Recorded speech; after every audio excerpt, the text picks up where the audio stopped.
Tulsi Gabbard, but also Pete Hegseth to be the defense secretary? I think we're greatly disappointed in any Republican who chooses willfully to vote against the president's exceptionally qualified cabinet nominees and picks to lead his America First administration.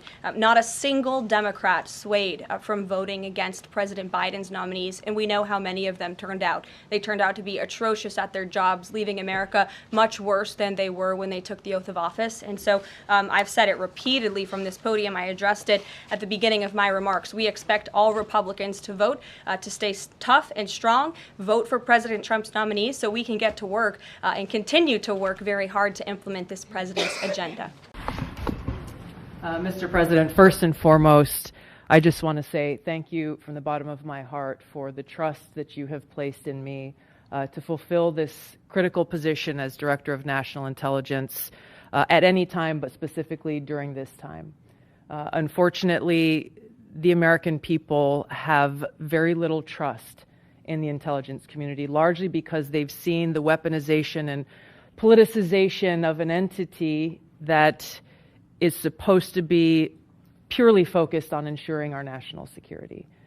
So I look forward to being able to help fulfill that mandate that the American people delivered to you very clearly in this election, to refocus our intelligence community by empowering the great patriots who have chosen to serve our country in this way and focus on ensuring the safety, security, and freedom of the American people. As you've said, Mr. President, this is what I've dedicated my life to, and it is truly humbling to be in this position, to serve in your administration, help to rebuild that trust, and ultimately to keep the American people safe. All right, guys, so we got to talk about Mitch McConnell. Last time we talked about Mitch, he was being wheeled out of Congress in a wheelchair because he slipped and fell on the floor in Congress twice. Not once, but twice, okay? And this is just a part of a very disturbing pattern of Mitch McConnell and other very old politicians, ancient politicians like Nancy Pelosi and Joe Biden slipping and falling all over the place, right? It's almost as if they have one foot in the grave and one foot on the banana peel, right? That's what it seems like to me.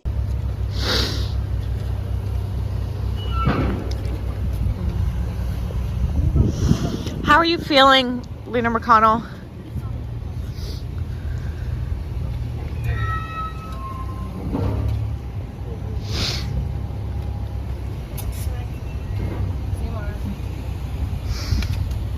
How are you feeling, Leader McConnell?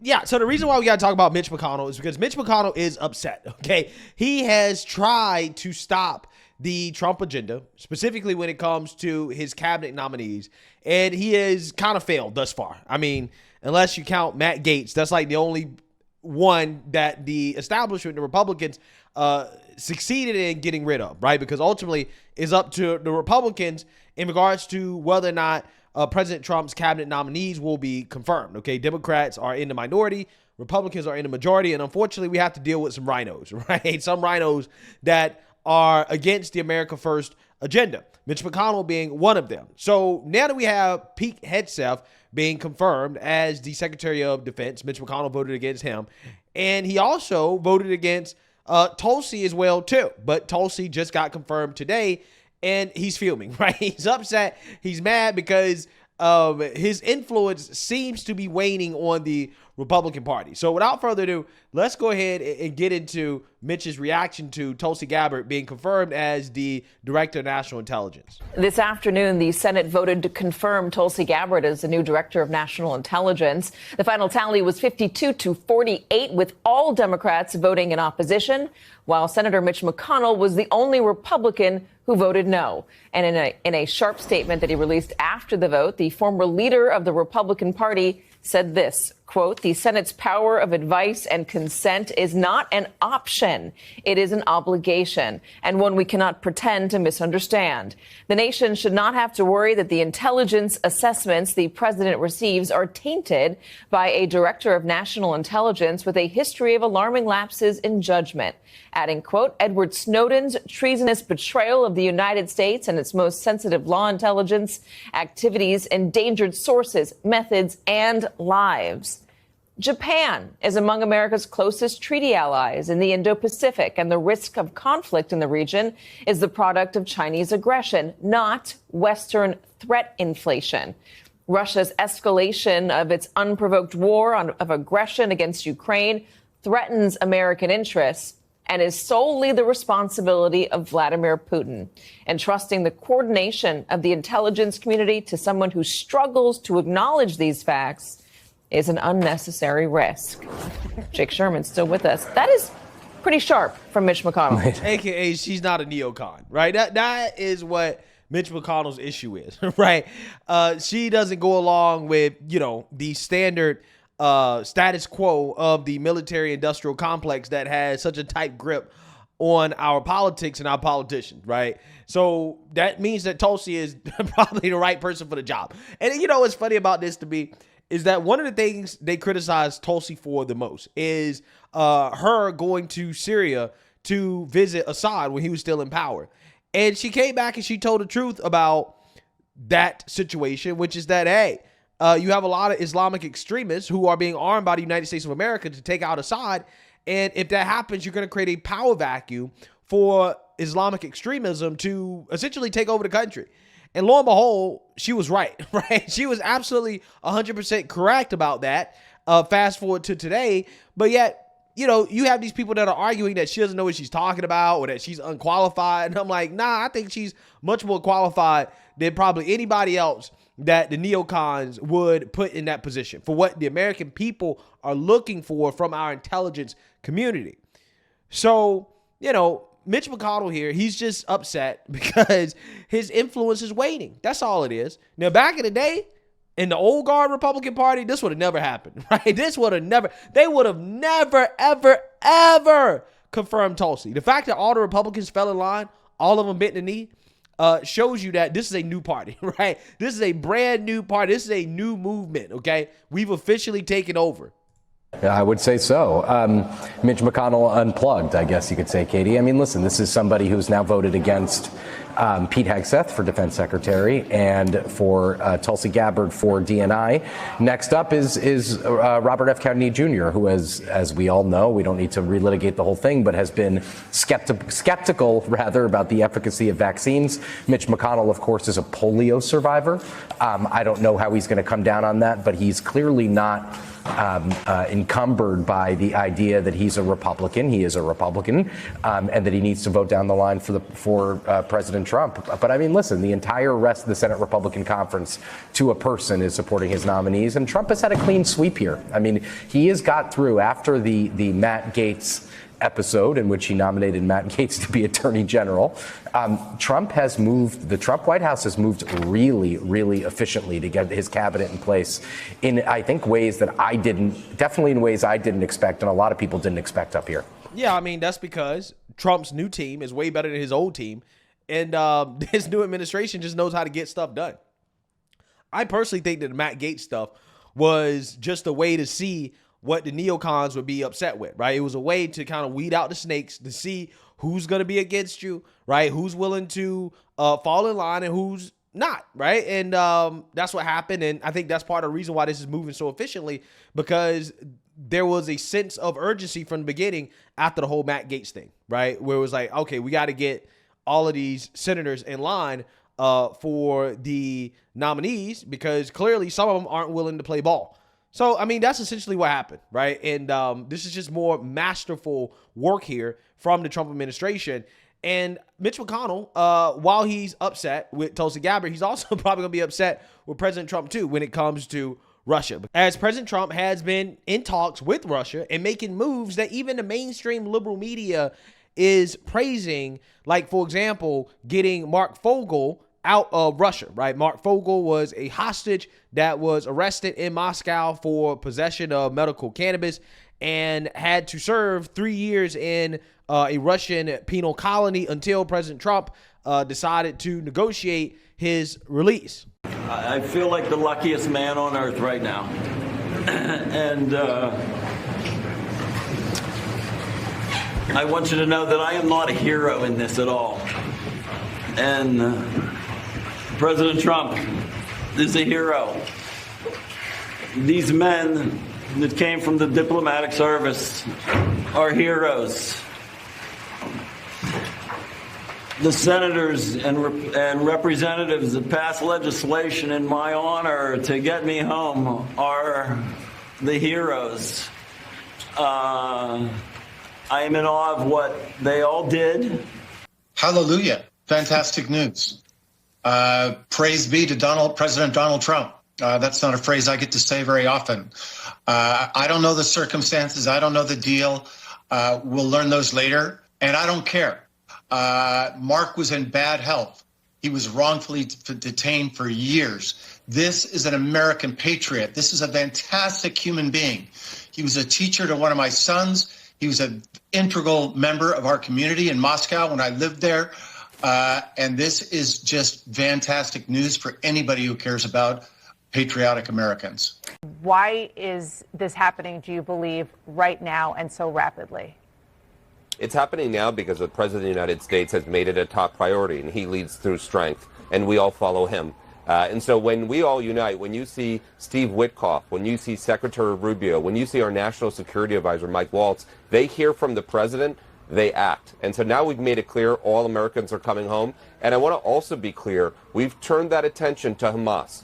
And I want anybody, Hamas included, to understand that when you hold our citizens, we're coming for them at any cost. And the President has said that. There isn't an or else there, and we will act on that. Yeah, so you say that, you heard that. It seems as if President Trump is finally getting a little bit of praise that he deserves. Now, he deserves a whole lot more praise than what he gets. But when MSNBC, when they're saying that, hey, thank God that President Trump did this, then you know that the man is working miracles out here. But he's not done yet, because it seems as if he is on the cusp of probably working out his greatest peace deal yet, which is to broker peace between Ukraine and Russia. President Trump has just spoken with Russian President Putin, and some details come directly from the president. He has just put out on his Truth Social, and so it's everywhere now, that they discussed Ukraine, the Middle East, energy, artificial intelligence, and the dollar. He also revealed the two agreed to visit each other's countries. He said, I had a lengthy and highly productive phone call with President Vladimir Putin of Russia. I just read what he said they talked about. We both reflected on the great history of our nations and the fact that we fought so successfully together in World War II, remembering that Russia lost tens of millions of people, as we likewise lost so many. We each talked about the strengths of our respective nations and the great benefit that we will someday have in working together. But first, as we both agreed, so this is Trump posting about his recent call just moments ago with Putin. He said, but first, as we both agreed, we want to stop the millions of deaths taking place in the war with Russia and Ukraine. President Putin even used my very strong campaign motto of common sense. We both believe very strongly in it. We agreed to work together very closely, including visiting each other's nations. We also have agreed to our respective terms, starting negotiations immediately.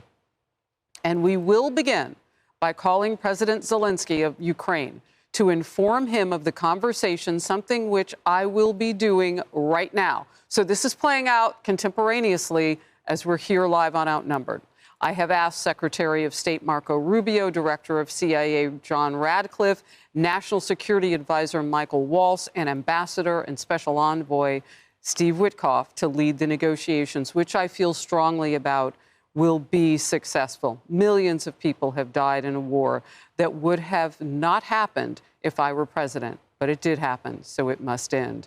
No more lives should be lost, President Trump writes. I want to thank President Putin for his time and effort with respect to this call and for the release yesterday of Mark Fogle, a wonderful man that I personally greeted last night at the White House. I believe this effort will lead to a successful conclusion, hopefully soon. The President of the United States. Yeah, so you see now, you heard that. Now, the mainstream liberal media and the neocons and the neoliberal Democrats, they will be up in arms, right? Upset, torn up, right? Devastated over the idea of the President of the United States having a good relationship with the President of Russia, right? Because that's what it sounds like is what's happening. It seems as if President Trump and Vladimir Putin, they are ready to establish a better relationship. President Trump is going to go to Russia, apparently, and Putin is going to come here. And I don't necessarily see that as a bad thing, right? Some people see it as a bad thing, but I don't think we're fighting the Cold War anymore, okay? I think that we need to be concerned about China. China is who we really need to be concerned about. Russia is like a little side thing, right? I think we're better off trying to work with Russia than to always be openly antagonizing them, okay? But regardless, what is really going to upset the establishment here, people like Mitch McConnell, is the terms of the agreement, of the ceasefire, of ending the war, which means that Ukraine is probably going to have to give up some of the territory that they lost during this war. Take a look. And I appreciate the opportunity to share President Trump's approach to the war in Ukraine. We are at, as you said, Mr. Secretary, a critical moment. As the war approaches its third anniversary, our message is clear. The bloodshed must stop, and this war must end. President Trump has been clear with the American people and with many of your leaders that stopping the fighting and reaching an enduring peace is a top priority. He intends to end this war by diplomacy and bringing both Russia and Ukraine to the table. And the U.S. Department of Defense will help achieve this goal. We will only end this devastating war and establish a durable peace by coupling allied strength with a realistic assessment of the battlefield. We want, like you, a sovereign and prosperous Ukraine. But we must start by recognizing that returning to Ukraine's pre-2014 borders is an unrealistic objective. Chasing this illusionary goal will only prolong the war and cause more suffering. A durable peace for Ukraine must include robust security guarantees to ensure that the war will not begin again. This must not be Minsk 3.0. That said, the United States does not believe that NATO membership for Ukraine is a realistic outcome of a negotiated settlement. Instead, any security guarantee must be backed by capable European and non-European troops. If these troops are deployed as peacekeepers to Ukraine at any point, they should be deployed as part of a non-NATO mission, and they should not be covered under Article 5. There also must be robust international oversight of the line of contact. To be clear, as part of any security guarantee, there will not be U.S. troops deployed to Ukraine. Yeah, Mitch McConnell is probably somewhere about to trip and fall again after hearing that. After hearing there are not going to be any U.S. troops, Ukraine is going to give up territory, we're going to stop funding this forever war. Oh, right? He can't stand it, right? Can't stand it. He's fuming. There's no doubt in my mind. No doubt. But hey, this is what President Trump ran on. He said that he's going to bring an end to the war, okay? And he's doing exactly what he promised. This is why President Trump is so popular, okay? Because he promises that, hey, I'm going to at least make an attempt to do these things. And he goes out and he does it, right? So at this point, you know, I know Zelensky is going to be upset. The Democrats are going to be upset. You know, the neocons will be upset. It'll be interesting to see how they frame this, though. It'll be interesting to see how they rage against Trump for bringing peace to Ukraine, right? Between Ukraine and Russia. I'm trying to figure out how they're going to spin this into something bad, right? Which they definitely will try to. They definitely will try to. But I think that the American people understand that this is what's best, not just for Ukraine and Russia, but also for America. We don't need to be involved in this. And if we can bring peace to this conflict and, you know, actually spend taxpayer dollars here in the United States on the American people, then we're going to be much better off. So let me know what you guys think. Make sure you like, comment, and subscribe. Most importantly, share a Black conservative perspective. Peace.